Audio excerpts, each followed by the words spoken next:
pessoal, mais um exemplo aí. Então, encontrar o extremo de uma função quando se trata de um intervalo fechado. Então, ficar atento que é diferente quando a gente tem intervalo fechado.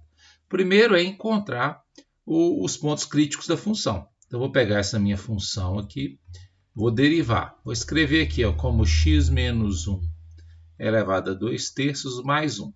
Observa que o domínio dessa função é o conjunto dos números reais. Por quê? Porque ela aceita no lugar de x qualquer valor, uma vez que aqui, na verdade, a gente tem aqui uma raiz de índice ímpar, né? Então, isso aqui é importante. Ó. Vamos derivar a função. Então, a derivada aqui vai ficar, vou descer a potência multiplicando, 2/3, x menos 1, e eu vou subtrair 1 aqui em cima. Como é fração, esse 1 eu vou colocar ele na forma de fração. Ó. Então, aqui vai ficar 3, e em cima 2 menos 3 vai ficar menos 1. A derivada dessa parte de dentro eu faço na frente, mas vai dar 1. Né? Então, aí, se esquecesse, não iria ficar errado, mas tomar cuidado com isso.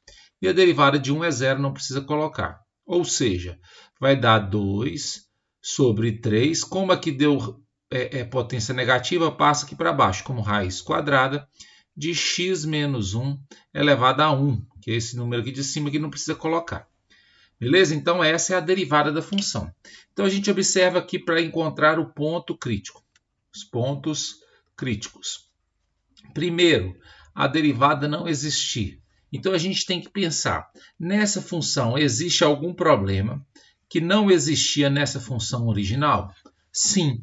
Observa o que aconteceu. Ao derivar, a raiz passou para a parte de baixo, gerando uma fração. E uma fração não existe se aqui embaixo for zero, ou seja, se x menos 1 for igual a zero, se x for igual a 1. Então, o 1 ele era um valor que poderia ser usado na função, ou seja, era um valor do domínio, mas não é um valor da derivada, então ele é um ponto crítico. Segunda forma de achar ponto crítico é a derivada dar zero. Só que isso não vai gerar ponto crítico, por quê? Porque essa fração que é a derivada só dá zero se a parte de cima puder ser zero, e a parte de cima não pode ser zero. Né? Então, o único ponto crítico que a gente tem é o 1. Aí a questão, ó, atenção quando se trata de intervalo fechado. Então, eu vou pegar o x igual a zero, que é o início do meu intervalo, o x igual a 9, que é o final do meu intervalo. E se tiver ponto crítico que esteja entre 0 e 9, ou seja, que esteja no meu intervalo, eu vou usar. No caso, só tem um ponto crítico e ele está aqui no meio, então eu vou usar. Imagine se eu tivesse encontrado outro ponto crítico assim, ó, x igual a 11. Eu não ia usar porque o 11 não pertence ao intervalo. E aí eu pego esses pontos críticos e substituo na função, lá em cima. 0. Se eu colocar 0 aqui na função, ó, 0 menos 1 é menos 1, menos 1 ao quadrado é 1, raiz cúbica de 1 é 1, mais 1 vai dar 2. Ó, então aqui vai dar 2. Lembrando que a função é essa aqui, ó, raiz cúbica de x menos 1 ao quadrado, mais 1. Se eu colocar 1 aqui no lugar do x, ó, 1 menos 1 vai dar 0. Então essa primeira parte vai dar 0, 0 mais 1 vai dar 1. 9, se eu colocar 9 aqui, ó, 9 menos 1 é 8. Raiz cúbica de 8 é 2, 2 ao quadrado é 4, mais 1 é 5. Ó.